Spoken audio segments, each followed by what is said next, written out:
꼬아 빌딩을 우리가 왜 법인으로 매수해야 되는지 보시면 이건 저희 특강 때 했던 거니까 간단하게 말씀드리고 갈게요. 지금 여러분들이 매수하는 꼬아 빌딩이 다 대부분 50억 전후가 될 거예요. 30억에서 50억대 중후반이 보통 10억대 전후로 살 수 있는 건물인데 뭐 극단적으로 80% 받는다면 50억짜리도 10억이면 살 수 있는 거예요. 물론 취등록세나 이런 게 안 들어간 거지만, 그러니까 50억까지를 여러분들 바운더리 내에 건물 매수할 수 있는 후보로 둬야 되는데, 강남에 50억짜리 꼬마 빌딩 투자하면요 재산세 한 1,000만 원 나와요. 50억짜리. 근데 내가 50억짜리 아파트 제일 많은 데가 어디죠? 압구정동. 압구정동에 이거 제 실제 매물이에요. 지지난주에 한 건데, 압구정 압구정 현대아파트에 58평짜리가 58억인데 이 아파트를 갖고 있으면요, 네이버 부동산 가면 여기 보유세 다 나와요. 이게 보유세가 4,700이고요. 그 중에 재산세 1,200, 종부세가 3,300. 근데 재산세도 1,000만 원, 1,200 더 비싸잖아요. 50억짜리 아파트랑 50억짜리 건물이 재산세도 더 비싸지만 50억짜리 건물은 종부세가 안 나온다는 게 핵심이야. 왜? 4,700 중에 종부세가 3,300이거든요. 아파트를 갖고 있으면. 아까 말씀드렸듯이 매매가 50억짜리, 100억짜리, 150억짜리 이런 거 종부세 안 나옵니다. 300억 이상 안 되면. 그렇기 때문에 우리가 이제 꼬아 빌딩을 법인으로 매수해야 되는 거고요. 꼬아 빌딩이라 하더라도 이제 개인으로 갖고 있으면 임대소득세를 내가 대출을 80%까지 안 받고 한 30, 40% 받는 개인으로 사셔도 돼요. 꼬아 빌딩. 개인으로 사시는 분들 일부러 또 많아요. 근데 개인으로 사면 우리가 임대를 줄 거 아니야. 임대소득세가 합산가세가 돼. 어떤 소득이랑 합산가세가 되냐? 여러분들 근로소득, 배당소득, 이자소득, 기타소득, 웬만한 소득이랑 다 합산가세가 돼요. 그래서 내가 매달 100만 원씩 찔끔찔끔 월세 100만 원씩 받아서 1,200만 원 받는 정말 말 그대로 꼬아 빌딩 갖고 있어도 내 연봉이 1억 원이다. 그러면 1,200만 원에 대한 세율이 아니라 1억 1,200에 대한 세율이 나가요. 세금으로 다 나가고 나 월세 없어지는 거예요. 개인으로 사면 그렇게 되기 때문에 법인은 무조건 2억까지는 10%, 2억 이상은 그래도 20%. 그러니까 합산가세가 안 되고 이게 엄청 좋은 거고요. 그리고 꼬마 빌딩 매수할 때 전략 말씀드리면 대출 전략이에요. 일단은 대출 부분 자세하게 말씀드리겠지만 이제 꼬마 빌딩 법인 관련해서 매입하는 건물은 담보대출을 받는데 매매가랑 간평가 중 작은 금액의 80%까지 받을 수 있다. 아까 말씀드린 부분이고요. 그리고 이 80%는 담보 인정 비율이라는 건데 지역마다 달라요. 그래서 서울 더 많이 해주겠죠. 수도권보다. 수도권 아파트는 70%까지, 80%까지 안 나와요. 또 강남 아파트 좀 더 나오고 이런 것도 있고요. 네, 공동담보 아까 제가 말씀드렸듯이 본인이 소유하는 아파트로 하면은 추가로 제공을 해서 내가 80% 이상까지. 그리고 이렇게도 할 수 있어요. 내가 간평가랑 매매가 했을 때 매매가는 50억인데 간평가가 45억이면 45억 기준으로 80%잖아요. 공동담보 넣으면 매매가의 80%도 맞춰줄 수 있는 거야. 이해하셨죠? 그러니까 공동담보를 넣어서 간평가가 매매가보다 적은 경우에 공동담보를 넣어서 매매가의 80%를 맞출 수도 있어요. 제가 해보니까 저도 그렇게 해서 맞췄고요. 그리고 또 하나 공동담보를 어떻게 활용하느냐. 제가 64억 8천 받고 9억 3천은 왜 추가로 받았냐면 제 리모델링 공사 비용을 9억 3천 받아가지고요. 그 9억 3천은 한 번에 해주지 않아요. 9억 3천 대출 승인이 난 다음에 제가 4번에 나눠내거든요. 계약할 때 주고요. 4분의 1 주고 중도금 2번 주고 잔금 때 줘요.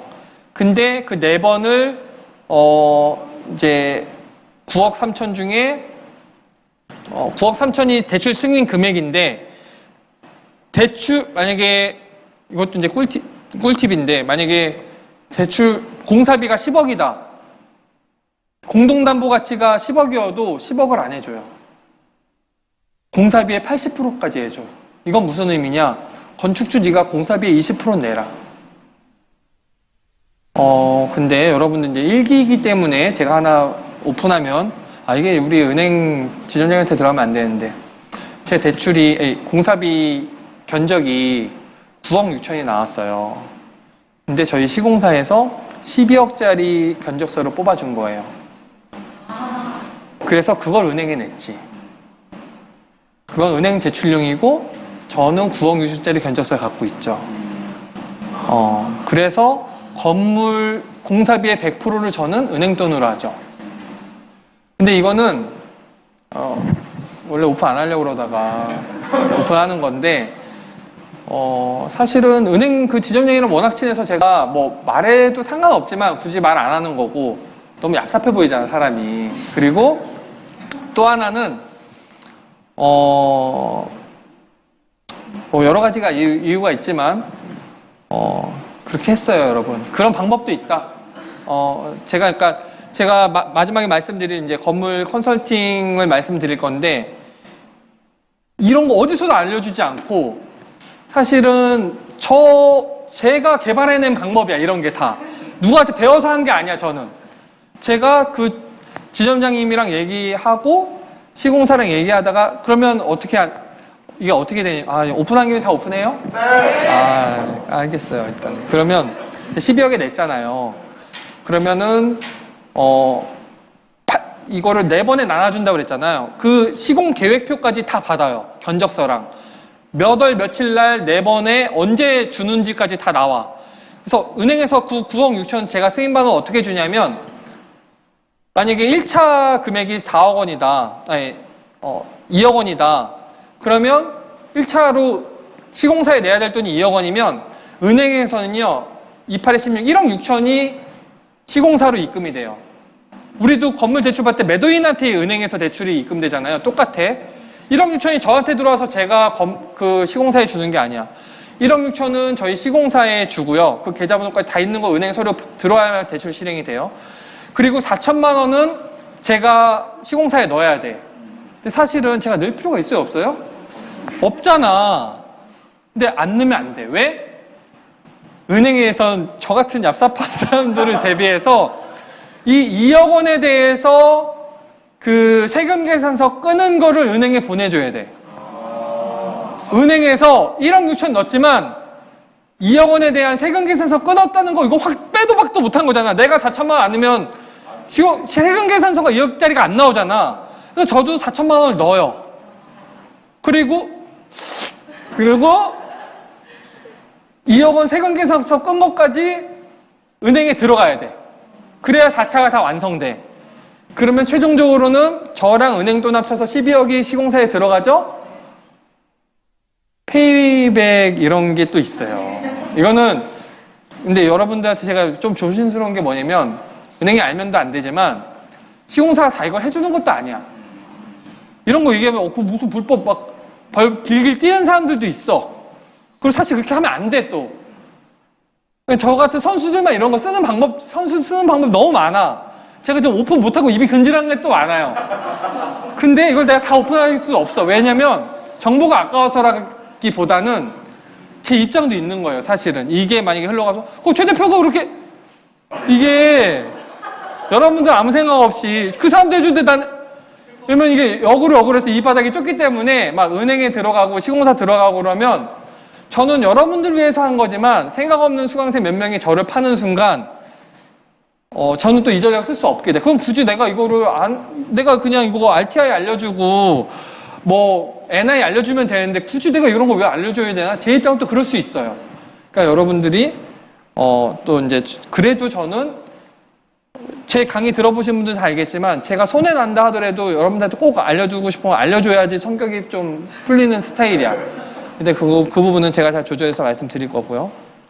오늘 꿀팁 너무 많이 알려드렸나? 자, 이런 공동담보 이런 것도 있고요.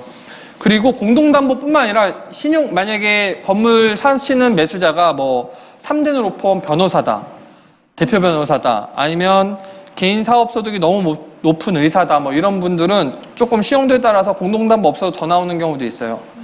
그거는 이제 좀 특이한 케이스고요. 그리고 주거리은행이 잘 나오는 거 아니야. 저도 주거래은행이 아닌 곳에서 더 잘 나왔고 아닌 지점에서 더 잘 나왔거든요. 많이 비교해보고 투자하셔야 된다. 그다음에 공업빌딩 왜 법인으로 매수하느냐? 개인 취득세는 4.6%인데 주택은 또 완전 다 달라지죠. 13.2%까지 나오게 되고요. 근데 법인은 똑같이 상가 건물은 4.6%인데 법인이 매수할 때 조심하셔야 될 게 뭐냐? 주택 부분이 있으면 주택 부분은 법인은 최고 세율 13.2%예요. 그러면 예를 들어서 10억짜리 건물을 산다. 근데 상가랑 주택 비율이 다 다르잖아요. 상가 주택마다 어떤 거는 상가가 많은 상가 주택이 있고 어떤 거는 주택이 많은 상가 주택이 있잖아요. 그래서 상가 50, 주택 50 비율이 연면적 기준이에요. 그런 건물을 내가 매수한다 그러면 매매가의 50%는요 13.2% 취득세 계산, 50%는 4.0% 취득세 계산이에요. 이게 엄청 크기 때문에 이게 몇 억 돼요. 건물이 20-30억만 된다 하더라도. 그렇기 때문에 우리는 잔금 전 용도 변경을 하는 거예요. 주택 부분에 대한 취득세율이 낮추고, 첫 번째 주택 부분에 대한 취득세를 낮추기 위해서, 두 번째는 주택이 들어가면 또 방빼기가 돼요. 그래서 대출이 확 줄어. 아예 안 나오거나. 방빼기를 막기 위해서. 또 하나, 방빼기도 막지만 주택 부분이 근생으로 바뀌면 근생 부분이 늘어나면서 대출 전체 금액도 커져요. 이해하셨어요? 방빼기로 인해서도 커지지만 원래 용도 변경되면서도 커져. 그렇기 때문에 우리는 잔금적 용도 변경 조건을 해. 근데 여기서 또 하나, 이거는 이제 또 교환에 없는 내용인데, 여러분들이 실제 용도 변경을 매수할 때 많이 하게 되는데, 매도자들이 이건 제가 경험한 거예요. 매도자들이 안 해주는 사람들이 많아. 왜 안 해줄까요? 보통 이렇게 저희한테 매도하는 상가주택을 매도하는 매도자들은요, 해당 주택 1주택만 갖고 있는 할머니 할아버지들이 많아요. 비과세 받아야 되잖아. 근데 비과세의 기준이 세법상으로 잔금일 기준이에요. 세법적으로.